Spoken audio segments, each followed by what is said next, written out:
Cada dia aparecem novos elementos que apontam para uma suspeição maior de Dias Toffoli como relator deste caso Master. O ministro já deveria ter se declarado impedido, não fez.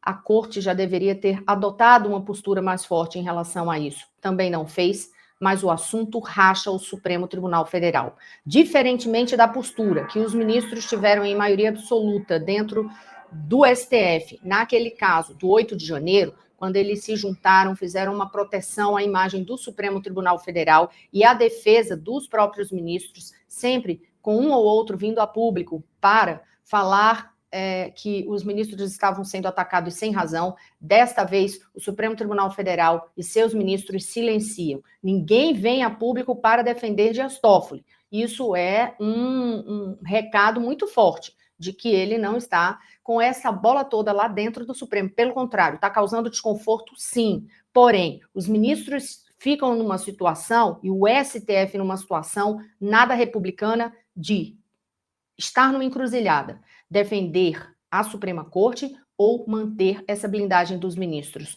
O que ocorre no momento é que essa tendência deles é manter essa blindagem dos ministros, porque numa avaliação de bastidores, o que se aponta já, e a Carolina Brígido traz isso muito bem na coluna dela, inclusive no Estadão, de que internamente há uma leitura entre os magistrados que, se houver uma determinação de afastamento de Dias Toffoli, deste caso do Master, se houver alguma manifestação mais incisiva que mostre que essa suspeição chega a um ponto que nem mesmo a corte conseguiu sustentar, isso termine abrindo a porteira dos pedidos de impeachment lá no Senado Federal, porque de imediato a pergunta é, ora, se a própria corte está suspeitando de Toffoli, por que que a população em geral não deve cobrar esse impeachment de Dias Toffoli?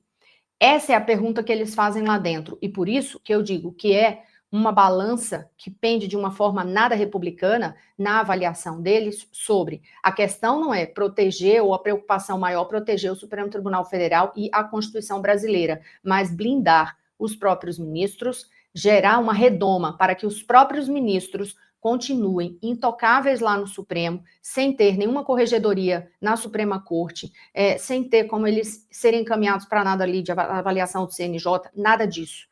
E aí ficando somente sob a avaliação do Senado Federal, que como a gente sempre fala aqui, como tem várias autoridades dentro, várias excelências no Senado Federal, também na Câmara dos Deputados, que terminam tendo questões para responder na Justiça, muitos deles se encolhem e esses casos não avançam.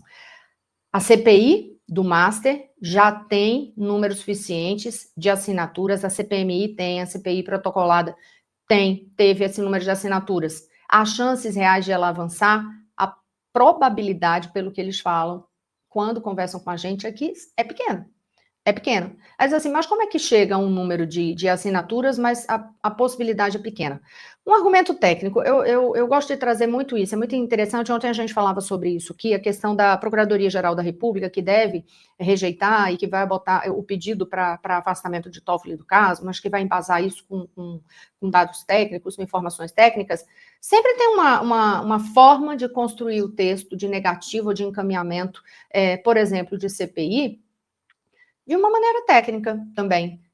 Apesar de, mas não tem um número de assinaturas suficientes? Tem um escopo definido sobre qual seria o objeto da investigação? Tem. Então, não está cumprindo aquilo ali, mas tem um exemplo que é utilizado permanentemente. Isso é, inclusive, sempre citado, vai ficar na mão do Davi Alcolumbre, presidente do Senado Federal, decidir sobre isso. E o que é que sempre o Alcolumbre usa como margem para não dar andamento a algumas CPIs?